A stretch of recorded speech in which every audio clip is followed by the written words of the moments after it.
Given the many bombshells coming out of the January 6th committee hearings, it's easy to forget there's another investigation into the Capitol attack, one that could pose a far greater risk to Donald Trump, led by the Justice Department. And this week, that investigation got dialed way up. Federal agents conducted an early morning search of the home of Jeffrey Clark. He's the environmental lawyer Trump tried to install as Attorney General in the final days of his presidency. Clark was the only DOJ official willing to lie about voter fraud for Trump. The same day, the FBI served subpoenas in multiple states to Trump allies who were involved in the fake elector scheme to overturn the election. Let's dig into this with Vermont Congressman Peter Welch, a member of the House Intelligence Committee. Congressman, welcome. Thank you.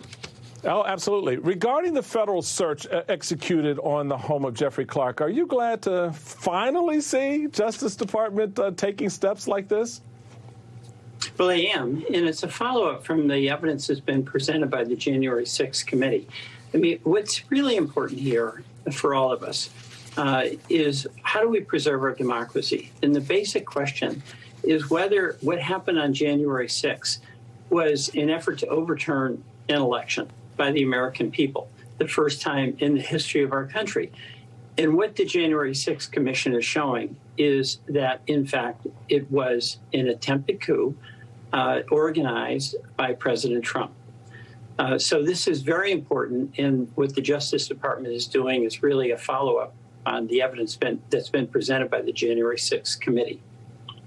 A lot of folks are beginning to conclude that the new subpoenas that were issued to Republicans who are wrapped up in the fake elector scheme is indication of an expansion of the investigation. Do you believe that's the case, or how do you assess what this may mean?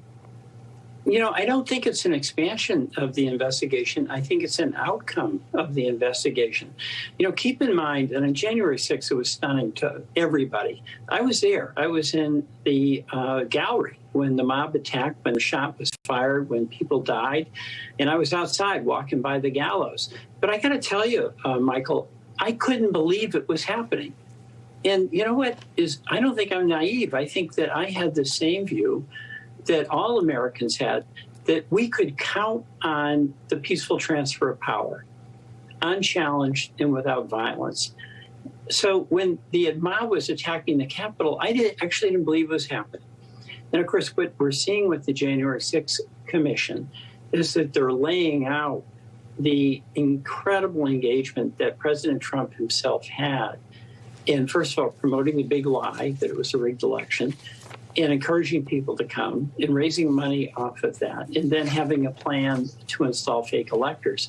So the fact that they're doing it in a methodical way, the January 6th Commission, is allowing a lot of folks, including me, by the way, to see how this was far from a spontaneous uprising. It was planned, executed, and organized by President Trump in the White House.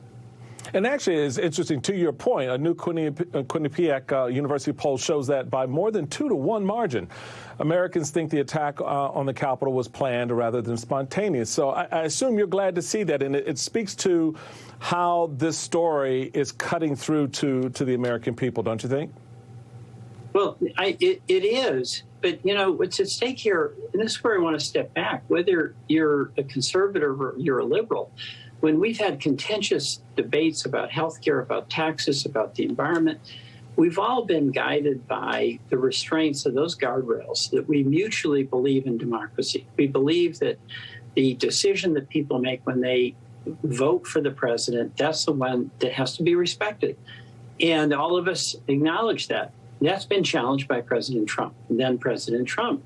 And what I think we're starting to see is that people realize it wasn't spontaneous. It really was an idiosyncratic and really, frankly, anti-democratic authoritarian act by then President Trump.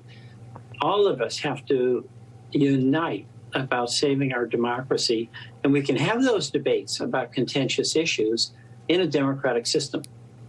I wanted to move on to the Supreme Court's ruling on Roe, striking it down. What's your reaction to that? Well, it's devastating. It's devastating, and what's really devastating, number one, about the ruling, it's really terrifying for women. I mean, the day before the ruling, they had the capacity to make their own decisions. The day after the ruling, several states imposed a ban on abortion. But for a democracy that's already extremely divided, what we've done is empower people who are against abortion, they're entitled to their point of view, to make an effort to impose their view on people who want reproductive freedom. And that can only add to a generation or more of intense division on this issue.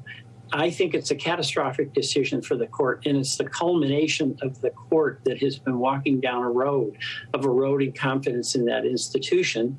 And by the way, that institution is really important for the credibility of our democracy. So this is very dangerous. So, Congressman, you're making the leap to the upper chamber. At least you're making that attempt running for the United States Senate. What are your thoughts about how the Senate functions, and what kind of reforms do you think would be appropriate? Maybe reforming the filibuster? Filibuster's got to go. I mean, the filibuster historically has been really abused. It's essentially been a way to deny civil rights to African Americans. That's the tool that Southern Democrats use historically to stop progress. And now it's being used by the Mitch McConnell Republicans to stop all kinds of progress, votes on climate change, votes on Roe v. Wade, votes on voting rights. So bottom line, we have to have a system, majority rule, that's a democracy, with minority rights. But we can't have a filibuster that essentially has minority rule in no majority rights. So the filibuster's got to go, in my view. All right, Congressman Peter Welch, thank you very much for joining us tonight. Appreciate it. Still ahead, Trump's state of mind when pushing the big lie might not be relevant in order for prosecutors to prove criminal intent. We'll explain that. But first, Richard Louie is here with the headlines. Hey, Richard. Hey, Michael. Very good evening to you. President Biden spending day one of the G7 summit urging allies to stand united against Russian aggression in Ukraine. His push comes as G7 leaders announce a ban on new imports of Russian gold. The leaders also discuss a possible price cap on Russian oil exports. Russian forces renewed airstrikes on and around Ukraine's capital Sunday. Ukraine's officials say one of the missiles hit an apartment building in central Kyiv, killing one and injuring at least 6 others. The last Russian airstrikes in that area were June 5. And more than 150,000 pounds of baby formula arrived in Houston, Texas Sunday morning. The Nestle pallets were flown in from Germany as part of Operation Fly Formula. The load is enough to fill 1.5 million baby bottles. More AYMAN with Michael Steele after the break.